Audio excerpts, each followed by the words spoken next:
Hi, I'm Dao Tuan Anh. Today I will send practical midterm. This is my part one of my Win 700 Winter 2026 practical exam VM setup. So let me go to the VM.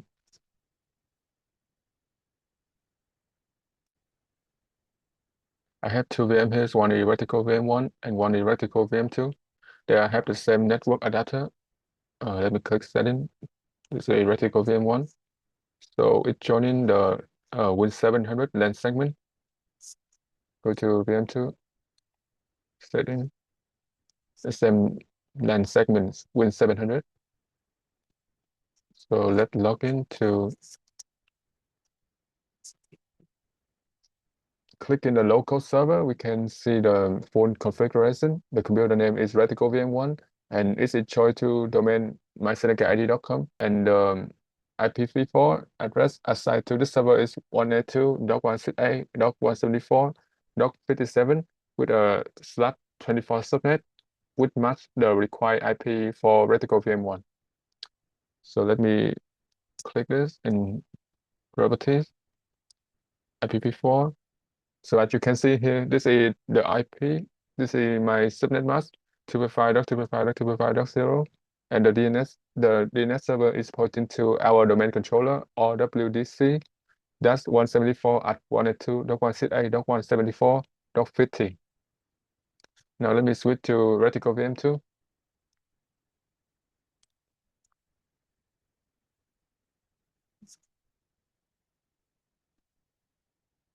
So you can see the computer name is Reticle VM2 and also joined to the my Seneca ID domain.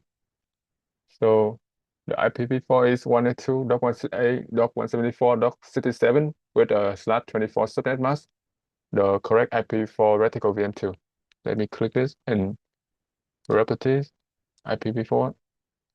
So this is my IP, this is my subnet mask, and this pointing to the domain controller as well. Both virtual machines are properly configured as Windows Server 2019 with the correct IP addresses and domain membership. Part 1 is complete. This is part 2, VPN service, user relation, and login. I'm on the RWDC-174, our primary domain controller. First, I'll show you where the VPN service were added. I open the Active Directory domain interest, and I right-click on the top level, Active Directory domain interest, not the domain name, but the console root, and open the properties.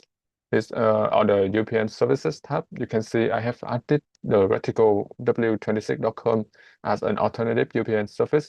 This allows user to log on using this service instead of the default domain name. Now I'll show you the user account by opening the Active Directory user and computer. In the user container, you can see I have created a user account 166.966.226 within my Seneca ID. And let me click to the properties and account tab. On the account tab, the user logon name is 166.966.226 with a VPN service at the Reticle w26.com. So the full VPN is 166.966.226 at Reticle w26.com. On the member tab, you can see this user is a member of three groups: domain users, which is the default, account operator, and backup operator. Both are required by the practical exam. Now I'll demonstrate that this user can successfully log in into practical VM2. So let's go to the command prompt, run the command prompt. So running this confirm I'm logged in as the 166.966.966.226 on the domain. This is part 3, AD site and self folder.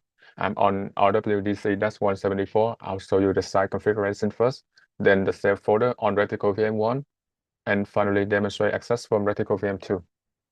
So currently I'm in the Active Directory site and services. I have created two sites. One is Company 1, represent our Berry location, and Company 2 represent Ottawa. So under the subnet, you can see the subnet assignment. Reticle VM1 subnet is assigned to Company 1 for Berry. is the company one, and the second one is Reticle VM2. Subnet is assigned to company two for Ottawa.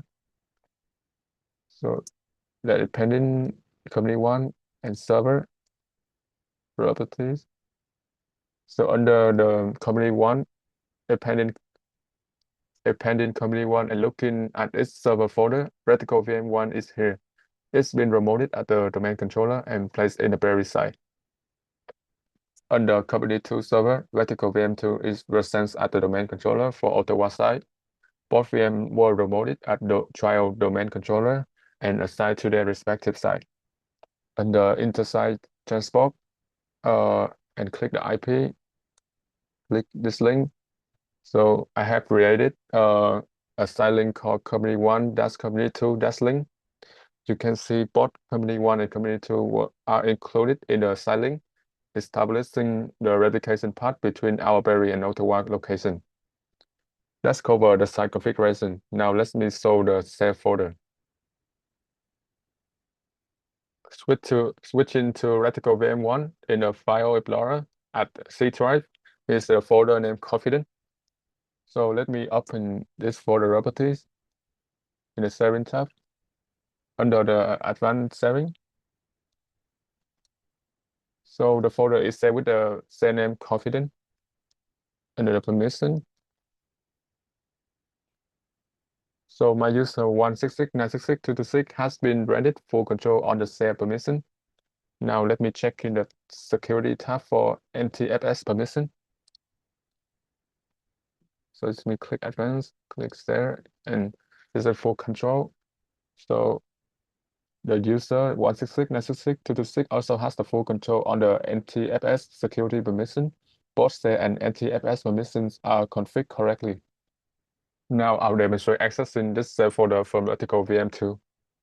So on Reticle VM2, I'm logged in as the 166.966.226 at reticlew26.com. Let me access the save folder. I upload.